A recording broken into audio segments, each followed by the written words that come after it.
Hi everyone. For my project this semester, I focused on a major but often overlooked challenge in psychotherapy: client retention. According to Simon, up to 1/3 of adults who begin psychotherapy do not return for a second visit. That number really surprised me, and honestly, concerned me too. Why is that happening, and more importantly, what can we do about it? I chose this topic because it directly affects therapy outcomes, but also because it speaks to something larger: the quality of the support systems people turn to when they're most vulnerable. Behavioral health data from group health between 2008 and 2010 showed that most non-returning clients either felt satisfied after one session or left due to dissatisfaction with either the therapy itself or their connection with their counselor. As someone interested in how systems support people, I saw this as a critical gap, not just from a clinical standpoint, but from a deeply human one. My intended audience is mental health professionals, therapists, counselors, and behavioral health providers, because they're in the best position to reduce these dropout rates through small but meaningful changes in how they engage with clients. In my multimodal project, I explored the problem from two main angles: the clinical and the relational. From a clinical lens, the impact in non-compliance is huge.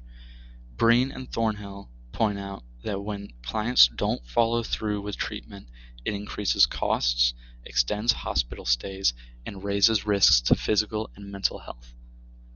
But the relational side might matter even more. I looked at why people disengage emotionally, from discomfort with self-disclosure to feeling therapy isn't working.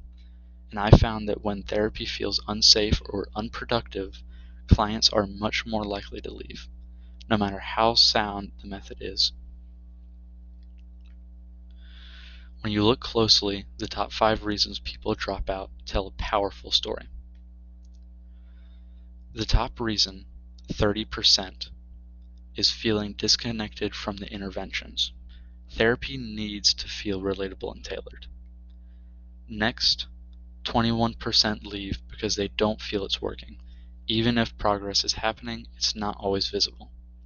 About 20% drop out due to discomfort with self-disclosure, especially without full support. Financial concerns account for 18%, but this lower rank points to deeper emotional and relational issues. Lastly, 12% cite a poor therapeutic alliance, which actually feeds into many of the other reasons too. So what's the big takeaway?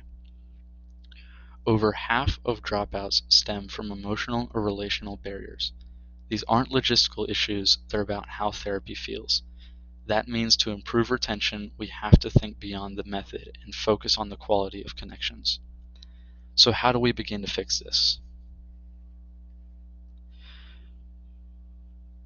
My proposed solution is to start building that strong, supportive connection from the very first interaction. One of the simplest ways to do this is with a thoughtful welcome email before the first session. It might seem small, but it sets a tone of clear care and professionalism that clients notice. Then, in session, therapists can focus on empathy and active listening, really tuning into what the client is saying and what they might be holding back. According to good therapy, consistent support and active listening enhance relationships and keep clients coming back. Next, set clear, realistic expectations. Clients are more likely to stick around when they know what to expect from therapy, how it works, what it won't do, and how long it might take to see change. Offer flexible options. When clients have choices, they're more likely to stay. You can also encourage return visits with loyalty discounts, follow-up texts, or reminders. These small steps work just like they do in medical and wellness settings. All of this builds trust. And as Alien International University puts it, showing empathy, authenticity, and active listening helps create a space where clients feel safe enough to open up. The great news is that this is very doable. Therapists don't need to overhaul their practice. They just need to make small but intentional shifts in how they communicate and check in. Some strategies include using creative metaphors to help clients understand their emotions better, to make therapy more relatable and memorable. Tech-enabled follow-ups, automated emails, texts, or even booking tools can reduce no-shows and increase continuity.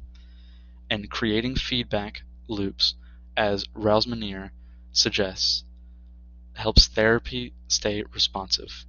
When clients feel like their input shapes the process, they're more engaged.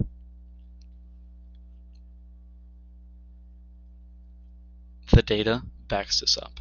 According to SAMHSA, strong therapeutic alliances are linked to fewer hospitalizations, better symptom reduction, and greater engagement overall.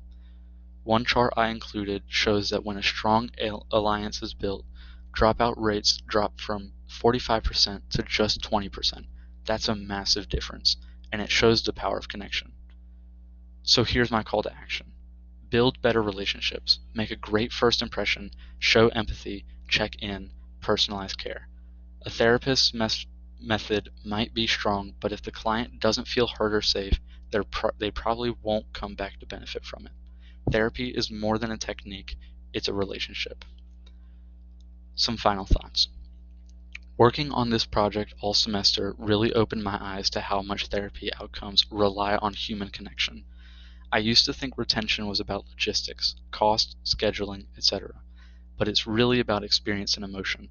My favorite part of the semester was designing the sway slides that showed real strategies therapists could use. It made me feel like I wasn't just identifying a problem, I was offering a way forward.